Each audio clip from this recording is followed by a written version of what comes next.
Yes, I am wearing the same shirt as last week. No, you may not know why. So the first month of DC's Rebirth is officially over. Is it a success? Is it a failure? Is it a little bit of both? Now, I don't have sales figures for these books, although most, if not all of them, are getting second printing, so that's a good sign. What I can say is that in terms of quality, they're all really good. Some even great. So let's take a look at these 10 titles and see just what exactly you should be reading. First things first before we get started, I know the way DC did this is a little confusing. Each ongoing series got a Rebirth #1 special and then a #1 with the tagging Rebirth on it. I'm focusing on the Rebirth #1 special, the one that came out before the actual #1 of the ongoing. I'll put the covers up so you know what I'm talking about. Also, I should point out, Action Comics and Detective Comics didn't get a Rebirth #1 special. They went right into their original numbering. So again, put the cover up so you know which one I'm talking about. And lastly, before we dive into the first month, I want to talk about DC Universe Rebirth #1, the 80-page special that started this whole thing, because it wasn't confusing enough with all the Rebirth #1s I was just talking about. Now, I already spoke about this in depth on an episode of Wulff Den Live. You can click somewhere to see that. But bottom line is, that was good. Damn good. Better than it had any right to be. And it looks like all these new Rebirth titles are following in its footsteps. Let's start with the Superman books, because they're two very different styles. Superman is a much more laid-back, much more introspective look at the current Man of Steel, the pre-Flashpoint Superman, and how he's going to honor the legacy and ideas of the post-New 52 Superman, who died before Rebirth.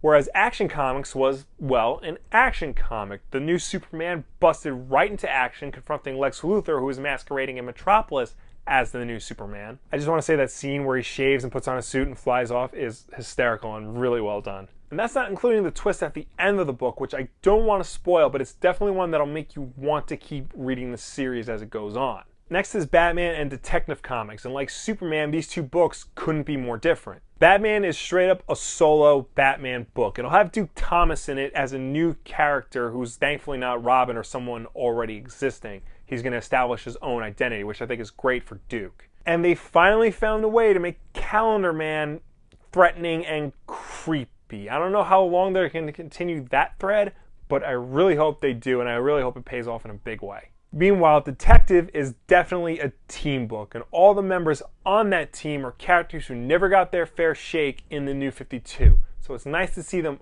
all get a good spotlight, especially one particular character. You know who I'm talking about if you subscribe to this channel. Next, I want to talk about Green Arrow, which was definitely the surprise hit of Rebirth, and rightfully so. It finally makes Oliver Queen the badass archer we know and expect him to be, and by reestablishing his relationship with Black Canary, it gives him that much more character and makes you care for him that much more. Next is Green Lanterns, which takes Jessica Cruz and Simon Baz, the two newest members of the Corps, and pretty much forces them to work together at all times. They even fuse their batteries together to give them one battery that they both have to recharge at every 24 hours. So pretty much you turn them into Quantum and Woody, and that's amazing. There's Flash Rebirth, which was sort of just continuing the ideas of DC Universe Rebirth, but that's good. It shows that those ideas and themes are going to keep going throughout the line, maybe even into the future.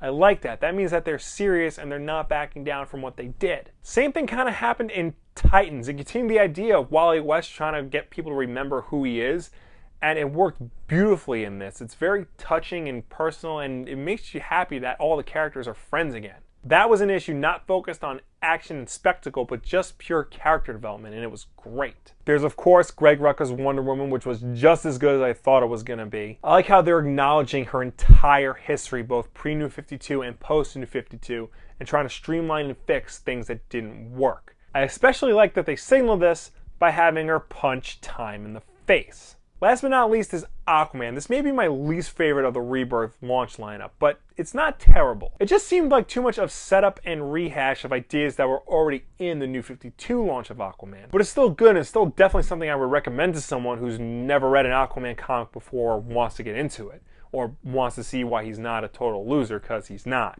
So far, it definitely seems like, at least in terms of storytelling, that Rebirth is a success. It's a line of comics that embrace their past rather than try to hide from it. But it's also not afraid to keep one eye towards the future, taking these characters to new and exciting places. And I'm sure as hell excited for what the next round of Rebirth titles has to offer.